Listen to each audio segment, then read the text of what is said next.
najgorsze jest to, że mapy nam nie pokazują dokładnie, czy to na pewno jedziemy dobrą drogą. Nie ma też żadnych znaków. No, zero znaków, zero niczego, także obyśmy jechali dobrze. Kolejna przeszkoda. Kiedyś tutaj, nie wiem co to było, może jakiś staw, nie wiem jak to nazwać. Aha. To nie damy rady. Dawaj bokiem gdzieś polecimy.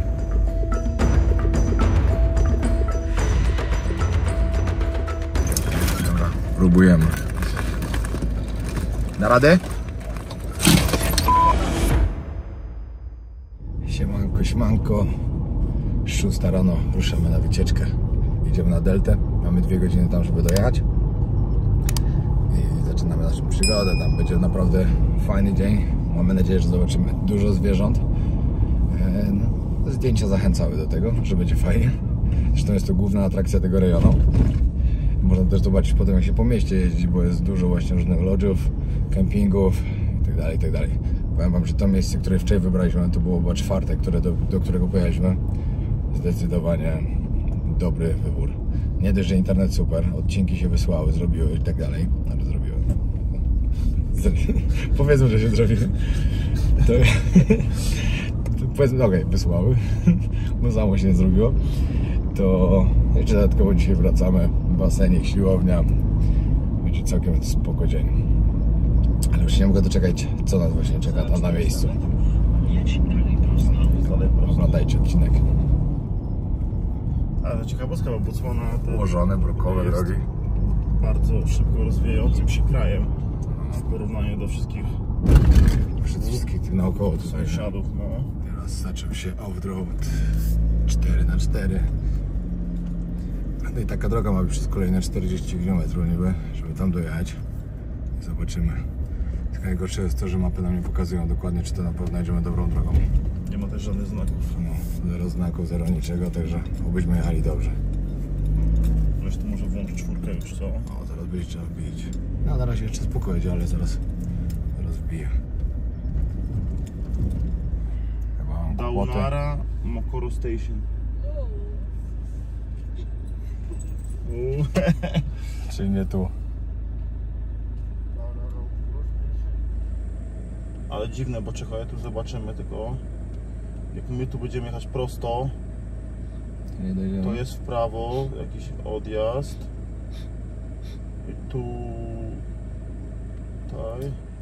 Nie, kurwa, nie dojedziemy chyba. Nie dojdziemy? Kurwa, żeby... Ciężko, no. No cóż, dobra, szukamy dalej. W parunastu kilometrach. Jakaś wieś.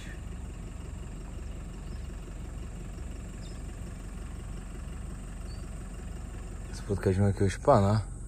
A wiecie, ta wioska naprawdę jesteśmy po środku niczego. Bo jechaliśmy tym zadupiem i nagle cyk, parę domków. Zobaczymy, może nam coś pomoże. O! To jest dobry znak. To jest dobry znak. Pokazał skręcić w prawo i prosto. Pięknie.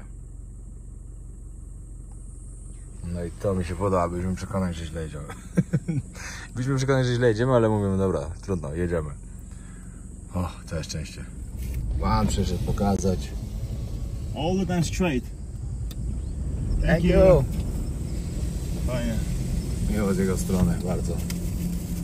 Przynajmniej wiemy, że dobrze jedziemy, bo nawigacja nie pokazuje nic, ani Maps.me, ani Mapy Google. pokazuje w ogóle, że mamy W zawrócić. inną stronę, nie? I musimy wrócić do miasta i sobie pojechać jakąś inną trasą. No. To mnie w ogóle zmartwiło, bo z reguły Maps nie pokazuje dobrze. No ale dobrze, że jest jak jest. Trzymaj się na niej, komuś. Czekaj. Słuchajcie, weź sobie tu mieszkajcie.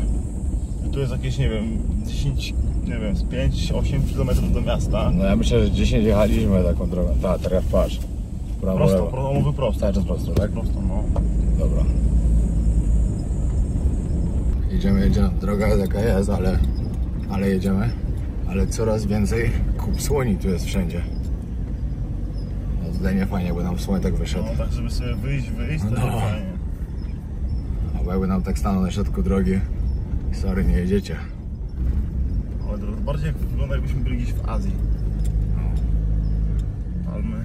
Wiecie, ten kraj jest strasznie zielony. Przynajmniej na razie to co widzimy to jest bardzo zielono. Po Namibii to trochę się zmienił ten obraz w głowie, bo tam jednak wszędzie było sucho.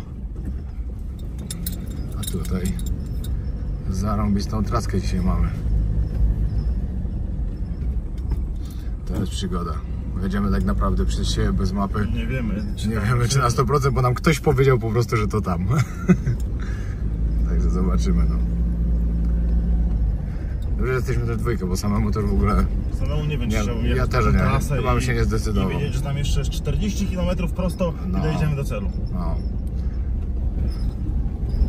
Dobra, spotkaliśmy chłopa, który jest na checkpoincie takim weterynaryjnym, gdzie można z miejsca przebyć. My mamy w sumie, ale nic nie pytał, czy mamy. I że nawet wytłumaczył drogę, bo tutaj brama zamknięta, tu się nie da przejechać i nie wiemy jak jechać. A naprawdę, no to nie jest tak, że sobie wybieracie, którędy chcecie jechać, tylko tak jak pokazują kolejny, to tak jedziecie. I to jak się dzisiejszy dzień zaczął z przygodami, to mamy taką Afrykę.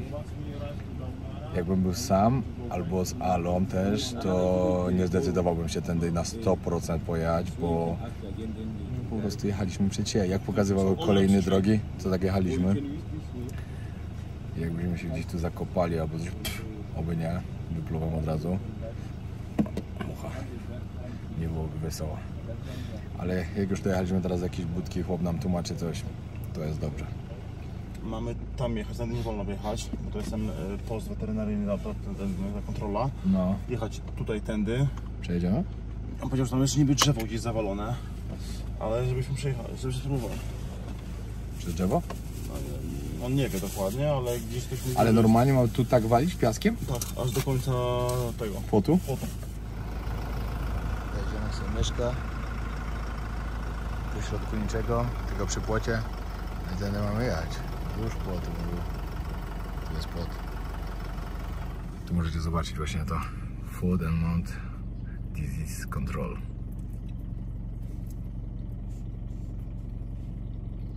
Nie brakuje. Przed chwilą mieliśmy zawalone drzewo i ten goście nam mówił o tym, że on nie wie, czy przejedziemy, bo jest zawalone drzewo.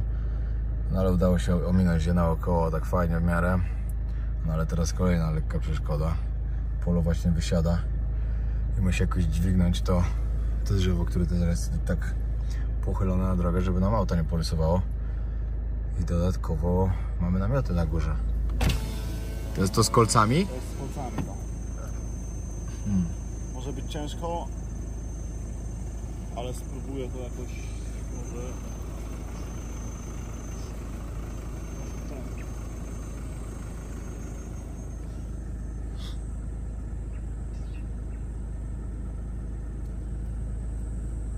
Nie, to bardziej do góry musisz dźwignąć. Polo. Polo, do góry to bardziej. No.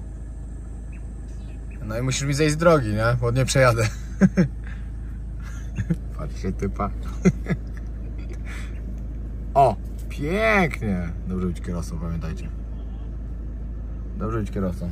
Nie chciałbym, żeby to mi zesprężynowało w mordę, bo ja już to widziałem w moich tych... Dobra, to by nie było śmieszne, ale teraz jest. No, nie było śmieszne, słuchajcie. Ale jest w ogóle gorąco. Już 7 rano już czuję, że jest... To są, weź pokaż tutaj, to jest tu kamerę, patrz, weź dotknij. Tu normalnie sobie cyk i już krew. To jest bardzo ostre.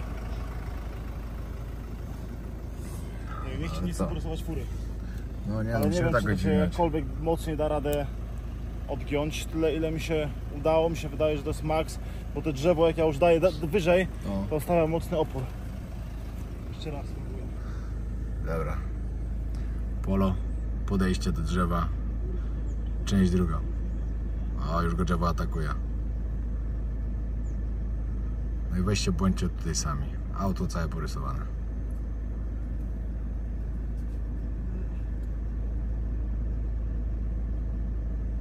Ty, a jakbyś po prostu poszedł tam i tam je dźwignął do góry? Tam, bliżej tego. Nie tu na końcu, tylko tak na środku spróbować trochę dźwignąć.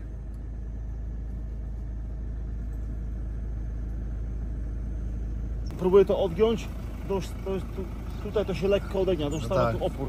Ale tu właśnie jakbyś spróbował tu, gdzieś na środku. Nie wejdę, zaraz a nie wejdzie, no tak. Nie wiem, no ja nie chcę tego porysować, ale że będziemy bardzo pomalutku jechać. Dobra, spróbuję. Dobra, próbowałem, ale Nie, no mówię ci, że drewno aż tak nie porysuje tak bez lakieru, jak będzie... Wiadomo, że trochę porysuje, ale...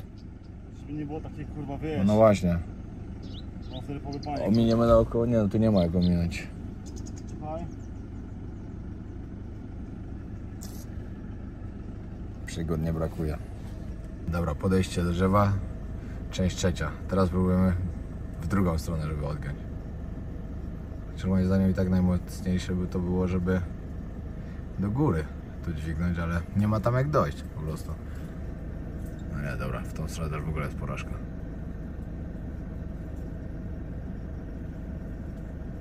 Część czwarta. O! Tak! Ty, tak było super! Tak bym przejechał!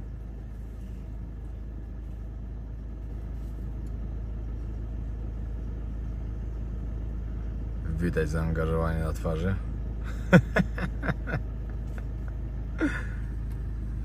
Dobra, żarty żartami, ale no coś trzeba wymyślić. Ja, zawalone drzewo nie dało rady, a jakieś takie drzewko nam stawia i to duży opór, bardzo duży. Najgorsze, że są te kolce, jakby tych kolców nie było, pchnąłby po prostu i jakoś by się udało. A te kolce są naprawdę wielką przeszkodą.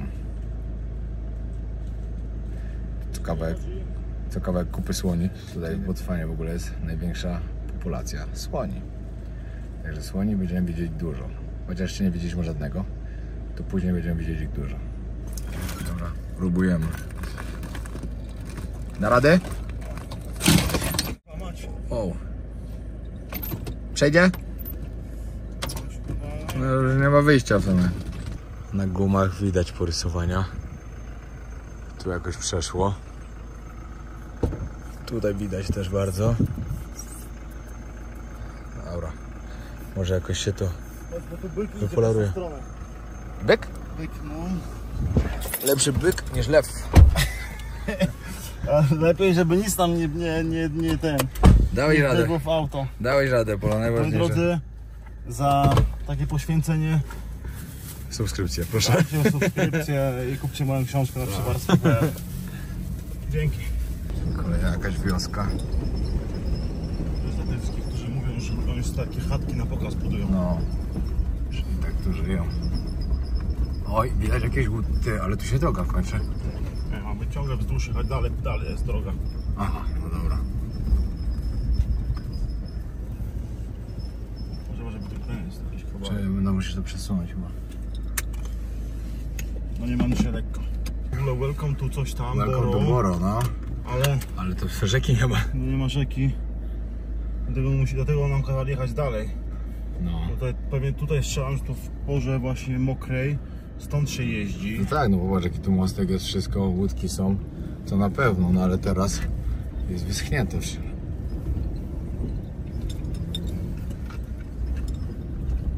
Też tutaj, Tak, no tak, tu będzie pewnie.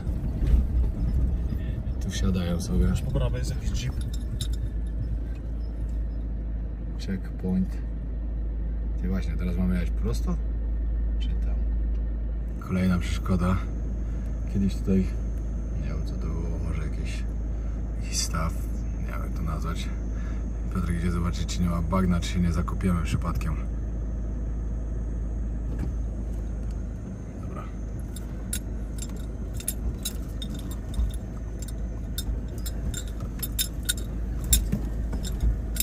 Aha. To nie damy rady. Dawaj bokiem gdzieś polecimy.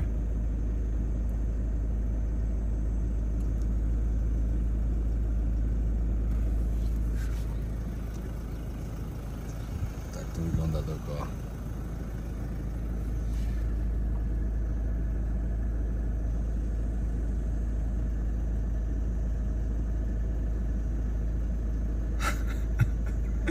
Wyznacza trasę.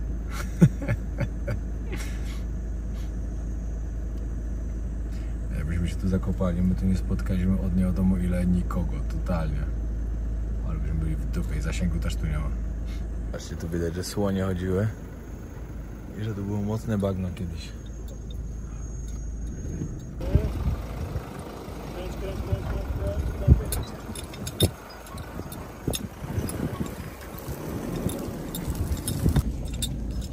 Okej, udało się. Kolejna przeszkoda za nami. O, jeszcze nie.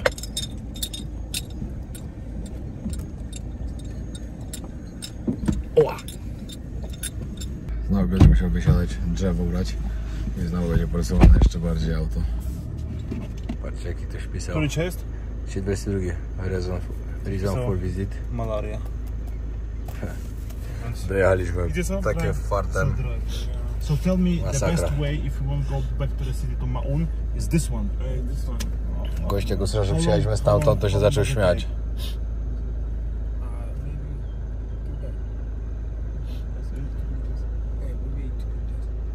How far? 8 kilometers. Aha. So how long does it take? 1 hour? No. No, 20 minutes? 30 minutes. O, to How fajnie. long does it took for us? My zrobiliśmy 2 hours, 2 20 godziny, a tędy się wraca. We took this 20 way around, minut. like 40 minutes. Goście się śmiali, no normalnie. From here to Mau. Maun. Ale So były it's this to przygody. Borro and then to... I po wszystkich naszych przygodach wreszcie dotarliśmy. Pan nam powiedział, żebyśmy się przebierali, także koszulka z długim rękawem, żeby się nie zjarać, czapka z daszkiem. Jeszcze trzeba się wysmarować kremem na opalanie. Mówi, że może nawet około 5 godzin nam to zejść. Mówi, że zależy to od nas, no ale mówi, że może być nawet 5 godzin. Nie było kawy z rana, to trzeba się kofeinką z SLD trochę wspomóc. Pamiętajcie, że na hasło Pajak 10 SLD macie zniżkę 10% na wszystko. I bardzo polecam białko wojownika, oczywiście. Szykują już kolejne łodzie. Ale mamy wypas. Mamy normalnie siedzenia w środku. Smarę się dobrze.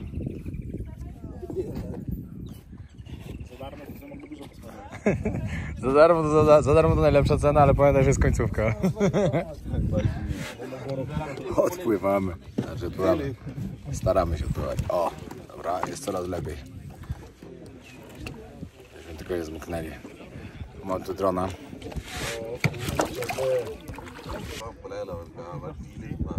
Mam. Piotrek, nie panikuj, pamiętaj. Ale powiem ci, że tak cię zjara, że sobie nawet nie wyobrażasz. Już jesteś czerwony. No, a przed nami 5 godzin. Przymierzamy deltę Okavango. Przed chwilą było słychać już hipopotama, także pewnie za niedługo zobaczymy gdzieś. Cisza i spokój tu jest. O, pięknie, co? No, naprawdę. Ale miałem trochę wątpliwości, jak to dojeżdżaliśmy. Ja miałem bardzo duże. Myślałem, że dojdziemy, będzie No. pusto i sucho.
No i mamy hipopotamę.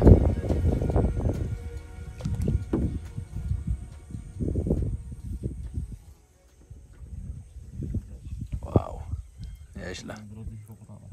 Dopadliśmy do miejsca, w którym się zatrzymujemy. Tutaj stąd będziemy mieli godzinną przechadzkę. Nie wiem, co tutaj na nas czeka. Zaraz zobaczymy. 5 strona zrobiły robotę, naprawdę. Jak wiecie, na początku nie byłem pewny, czy można to. Mówi, jasne, lataj. Także super. O, trochę wieje sobie. Chcecie zobaczyć dużo więcej ładnych filmów i rolek i tak dalej, to wbijajcie do mnie na Instagrama, Facebooka i TikToka, ale głównie na Instagrama. Dobra, zjedliśmy po 2 kanapki i ruszamy na wyprawę. Wszędzie kupy słoni. Ciekawie tu jest.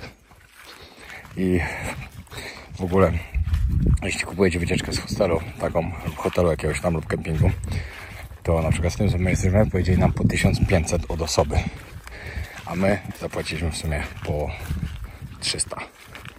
To pomyślcie, 5 razy drożej. No ale wtedy oni przywożą was tutaj i tak dalej, i tak dalej. Jeśli nie macie samochodu 4x4, nie dacie rady tu sami dojechać. No, także coś za coś. Pierwsza sprawa, wszystkich turystów, których tu widzieliśmy i tak dalej. Wszyscy buty trekkingowe, a my z Polem, jak zwykle. Idziemy, właśnie zauważyliśmy 2 słonie. Antylopy też są. I pan mówi, że właśnie tutaj też widać kupy zebr. Tu gdzieś też tutaj są. Zebra to jest w ogóle narodowe zwierzę Botswany, które też występuje w herbie. 2 zebry są dokładnie. No, jest tam słoń. Pan mówi, że nie można też podchodzić za blisko, no bo to jest niebezpieczne dla nas. Słonie afrykańskie są agresywne, pamiętajcie o tym. Do 50 metrów dalej, żebyśmy nie No. odchodzili. Już nas wyczuły, że podchodzimy. I zaczęły uciekać.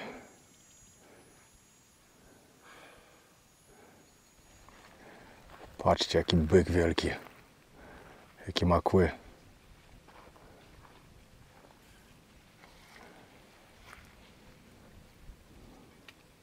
Było mistrzostwo świata. Pytałem przewodnika teraz, jak stary może być ten słoń. To mówi, że około 50-55 lat może mieć. A tam drugi już zawija się, chyba wyczuł, że idziemy. No i mamy żyrawkę, która już nas wyczuła, bo już patrzy na nas.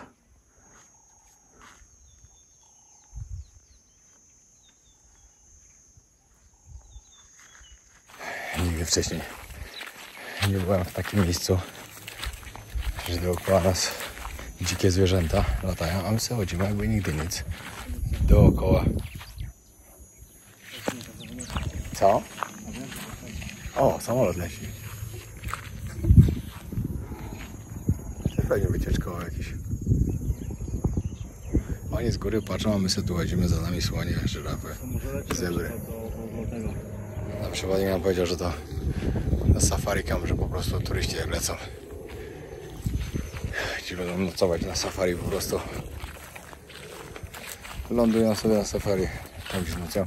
Tak samo byłem w Tanzanii, że lecieliśmy, wtedy z Zanzibaru się leciało, lecieliśmy na stały ląd, lądowaliśmy po prostu na safari. Tam nas zabierały jeepy i cały dzień zwiedzania i wieczorem z powrotem. Naprawdę dzisiaj kolejne ciekawe doświadczenie w naszym życiu nas spotkało.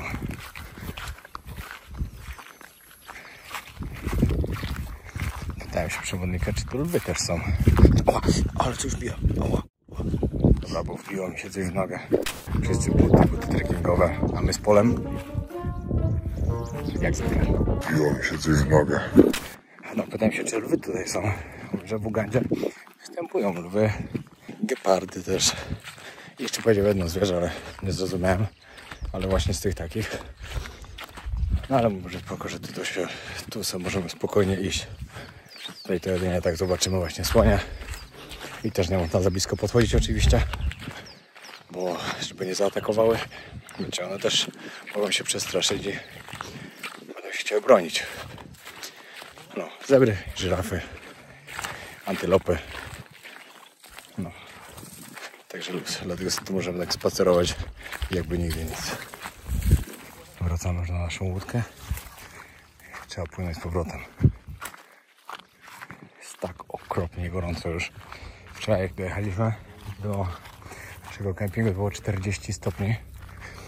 Tak w ogóle jak ktoś chce zobaczyć, jak my załatwiliśmy tak tanio tą wycieczkę, że zapłaciliśmy po 300 puli, a nie po 1500, to obowiązkowo sprawdźcie ostatni odcinek, czyli pierwszy odcinek, który był z Botswany.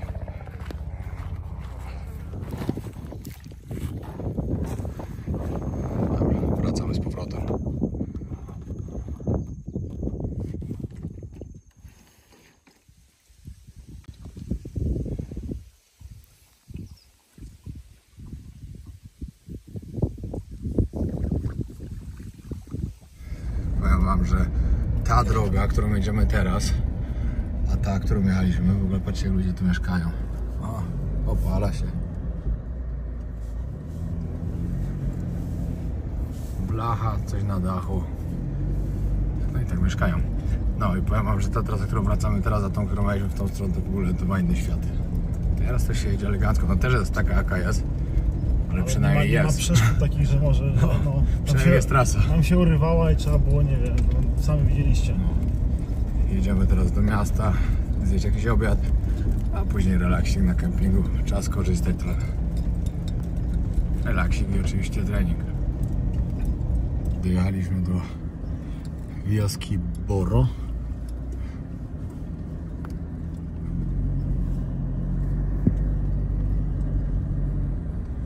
I sobie żyją ludzie w lepiankach.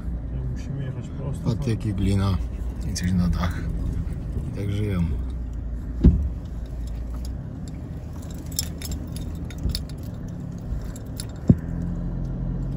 Szukaliśmy po drodze też, żeby zjeść. O, patrzcie, jakie hieny. Piotrek znalazł jakąś miejscówkę, gdzie właśnie dużo takich było zaparkowanych jeepków, jakichś turystów i tak dalej. No, i że bardzo dobre jedzenie. No i widać, że sami turyści tu jedzą. Hello. Ledwo wróciliśmy do miasta i tak walło deszczem, taka ulewa jest, że szok.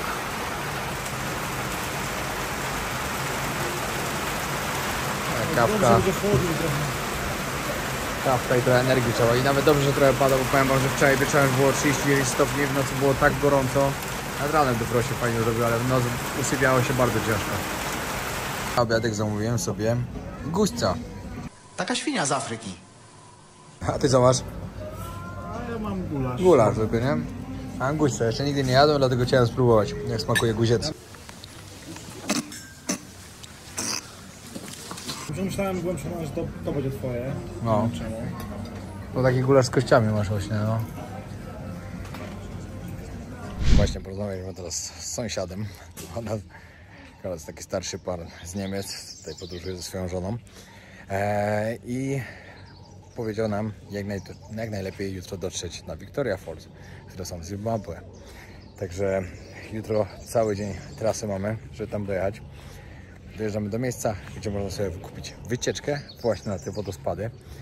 Powiem wam, że jestem podekscytowany, bo zawsze chciałem je zobaczyć. Podobno wiecie, teraz jest suchy sezon, także nie będzie to wyglądało tak spektakularnie, jak mogłoby wyglądać wcześniej, jak jest na przykład sezon deszczowy. Ale i tak fajnie będzie to zobaczyć. Kupuje się potem wycieczkę, autobusem jedzie się do granicy, opłata za wizę, na wodospady, tam każdy ma czas dla siebie i wracacie z powrotem do Botswany. Także naprawdę bardzo fajnie, że akurat się uda to zobaczyć też. Będziemy musieli się tam na jakieś 2 noce zatrzymać, dużo jazdy będzie, ale powiedział nam właśnie wszystko fajnie, żebyśmy nie popełniali ich błędu, jaką drogą mamy jechać, którą nie jechać, żeby nie jechać tą, co oni jechali, bo jest tragiczna po prostu.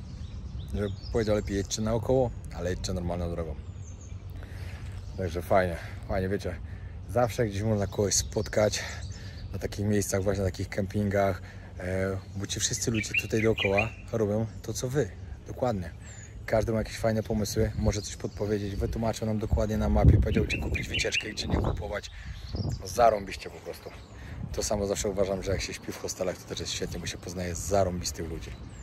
To jest taki plus i każdy tam ma jakąś historię swoją do powiedzenia i to jest właśnie fajne. My dzisiaj już dzień na luzaku, robimy teraz swoje, zrzucamy. Zaraz zaczynam planować grudzień, gdzie, jak i tak dalej. Kupuję bilety, rezerwuję wizy. No, później basenik i siłownia. Pokażę wam, jak wygląda druga część tego hostelu, tego kempingu, nie hostelu, sorry, bo wczoraj jak tędy zszedłem, już było ciemno. Tutaj jest siłownia po prawej. Czy trening zrobimy?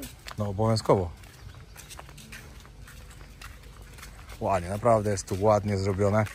I powiem wam tak, jak macie gdzie indziej dać 150, a możecie sobie 100 dołożyć i być w takim pięknym miejscu. 100 to ile to jest na złotówki? 30 zł. No 30 zł dokładacie. Zaraz wam pokażę, co na dole. Na pewno się opłaca. Na samo to, jak musicie pracować na przykład na internecie, to samo to, jak dobry jest tutaj internet, to już było warto tutaj się zatrzymać. Tutaj restauracja jest po prawej stronie. Tutaj ten basenik, co wczoraj wam pokazywałem. Miejscówki, że sobie można posiedzieć. A, na leżaczkę już mam. I tam jeszcze barek. To przytrzymaj to. Piotrek nie wie, że wejdę do wody. Ja... Nie teraz. Jeszcze pokazać, jak to wygląda. No i normalnie jak jest sezon deszczowy, to pewnie świetnie to wygląda. O, widać, że zwierzęta jakieś przychodzą. A teraz za mało wody niestety.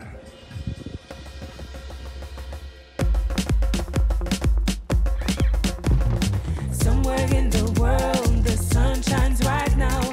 Somewhere in the world the sun shines right now. Somewhere in the world the sun shines right now. Somewhere in the world the sun shines right now.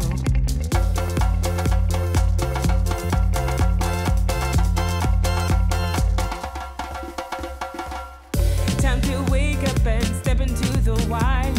Take a look around and put your fears aside. Surrounded by lions, hippos, giraffes and zebras. Jump into the rolling jungle full of rhinos and Vegas. Zastanawiam się, jak bardzo zgodę właśnie jak padę to na Victoria Falls i będzie mało wody w wodospadach. A wiem, że jest. Wiem, że nie ma za wiele, bo niedawno był znajomy i teraz mi też mówili ci ludzie, że nie jest za wiele, no ale i tak mówią, że koniec końców, jak się jest tak blisko, to bardzo warto zobaczyć. Jeszcze jedna ważna sprawa. Jak wiecie, bardzo długo już współpracuję z Golden Fox, praktycznie od samego początku. Wydali ostatnio dużo nowych produktów, takie zdrowe produkty dla ludzi, którzy chcą żyć zdrowo, takie healthy life typowe. I z okazji Black Friday oczywiście, wiem, że macie teraz cały czas coś, ale na Black Friday oczywiście są najlepsze promki ze wszystkich w całym roku, także warto, żebyście też o tym wiedzieli. Robią od piątku, a w sumie robią od środy, a to będzie w czwartek, czyli od wczoraj już trwa promocja do końca weekendu, czyli do niedzieli wieczora, na wszystko minus 50%. Tylko musicie wejść właśnie na stronę rabatywojownika.com i tam możecie skorzystać z tej promocji. Także serdecznie wam polecam, bo to jest naprawdę świetna okazja. Jak ktoś lubi różne takie zdrowe szejki, kropelki lub cokolwiek innego, na pewno tam znajdziecie coś dla siebie. Także polecam. My właśnie pracujemy, Piotrek robi tam vloga, ja robię swoje, układam trasę na podróż. No, i powiem wam, że w grudniu będzie tyle fajnych kierunków. Po pierwsze, dobra, zaczniemy od Lesotho, Eswatini dokładnie. Później będzie Mozambik. W Mozambiku cudowne plaże. Postaram się wam pokazać jedne z tych ładniejszych, o ile mi się uda. W Ugandzie polecę na gorylę, do Ruandy. Spotkanie z Polakiem, który pracuje tam w bardzo, bardzo ciekawym miejscu i chce mi opowiedzieć trochę na ten temat. Następnie Kilimandżaro. Wszystko mamy praktycznie dopracowane do końca, żeby ten grudzień był mocnym miesiącem, żeby było naprawdę dużo do pokazania i żebyście chcieli oglądać każdy odcinek. I ja się o to postaram. Bo samo to, jak ja sobie o tym pomyślę, jak ja już szykuję te miejsca, które chcę zobaczyć, co wam chcę pokazać, to jestem na maksa tak podjarany, że szok. Wiem, że to będzie świetne. Później powrót do Tajlandii. A w Tajlandii pamiętajcie, jak przyjeżdżacie, jak chcecie jakieś wycieczki, odzywajcie się do mojego brata. Dodatkowo mam polski bar Candies Bar na Rawai. Są organizowane polskie imprezki. My będziemy też, jak wrócimy, to też będziemy organizować cyklicznie już te polskie imprezki, bo ostatnia była tak świetna, tak było to udane, że będziemy chcieli robić to częściej, bo naprawdę dużo świetnych osób poznaliśmy. A w sezonie, wiecie, bardzo dużo ludzi przyjeżdża. Także jak ktoś z was jedzie, to się szykujcie, zapraszamy. Kiedy najlepiej się robi kupę? Najszybciej, jak zamykacie drzwi i widzicie takiego pająka.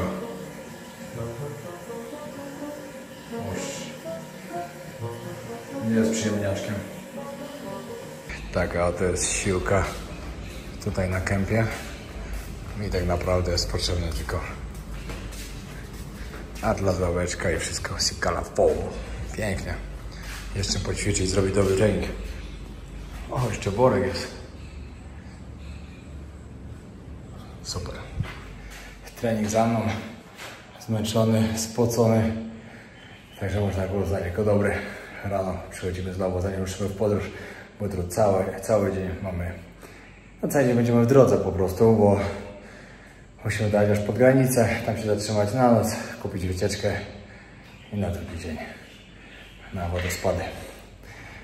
No, dzięki wielkie, że oglądaliście odcinek, trzymajcie się, pamiętajcie o subskrypcji, sorry, ale będę wam tu w każdym odcinku aż do końca roku, bo jest duża szansa, że dobiję do 400 000 z waszą pomocą. Dzięki wielkie, trzymajcie się, pozdro.